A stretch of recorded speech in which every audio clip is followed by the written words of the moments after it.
All right.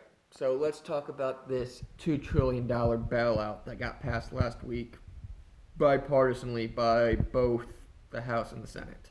Um, First off, I just want to say anytime any bill is passed bipartisanly, all it is a bad bill that is trampling on rights. Every time. I will guarantee it. And if the Democrats have both the House and the Senate and a bill gets passed, it is trampling our rights. And if the Republicans have both House and Senate and a bill gets passed, and it's on the last two, if it's just bipartisan by party lines, um, Democrats, it's definitely trampling our rights. And if it's a Republican, it is 50% of the time it's trampling our rights. So most of the time, anything gets passed, it's trampling our rights. But bipartisanly, there's no question if you it's trampling our rights, and that's what I want to give a shout out to Representative Massey from Kentucky for actually standing up and saying, "Hey, this is a bad bill," and actually trying to get a vote on this. And then he got everybody, both sides hating him. And if both sides are hating you, you're probably doing something right. So, shout out to Thomas Massey.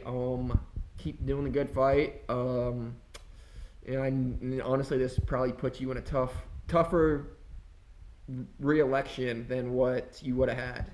You probably could have had a cakewalk. Now it's going to be a fight. So, good luck. I'm pulling for you. But yeah, this bill is just bad. There's nothing good about it. It is basically a bailout to big banks and giant corporations. That is all it is. And then here is $1,200 for the workers, for the working class. Here, like, let's give trillions of dollars. The Kennedy Senator got like $2 billion. What does that even do? How is that important right now? But well, it's keeping the corporations and banks happy while giving everybody else crumbs. And I know I sound a little bit like a Bernie bro right here, but this is not a good, this is a bad bill. And AOC, whenever she comes out and attacks the Republican Party right now, saying, how can we afford this $2 trillion to bail out the banks, but we can't afford universal health care? They can't have an answer for that, because she's right. That's a good way to attack them. And the right answer is we can't afford this, and we can't afford Medicare. We can't afford either. But Republicans who voted on this, they can't defend them being against Medicare for all and being for this. They just look like hypocrites, because they are. So then, and I understand why people like the government needs to bail. I don't want to say bail out, but needs to help people out in this, because they're the reason the economy shut down. This isn't an economic collapse where people are unemployed and need money. They shut down the economy. So, and I don't think the government has any right to shut down the economy, but since they did, they owe us some sort of compensation.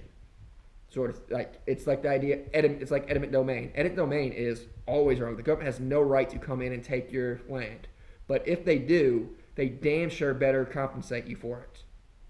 So it's the same idea as that. So I understand the argument that the government actually does owe us something here. But this is not the way to do it. And what you hear all the time, an attack from the right and the left against libertarians, is, oh, you just don't want to do anything. You'll just let people starve. And that's not what we would do. First thing we'd do, get rid of the red tape that in the FDA and CDC that caused this whole thing, so they can actually have a fighting chance. And Donald Trump has done a lot of that. And then second, for the actual stimulus, that what I would do if I was in the Senate or the House, the bill that I would propose, I would get rid of income tax until this whole thing is over.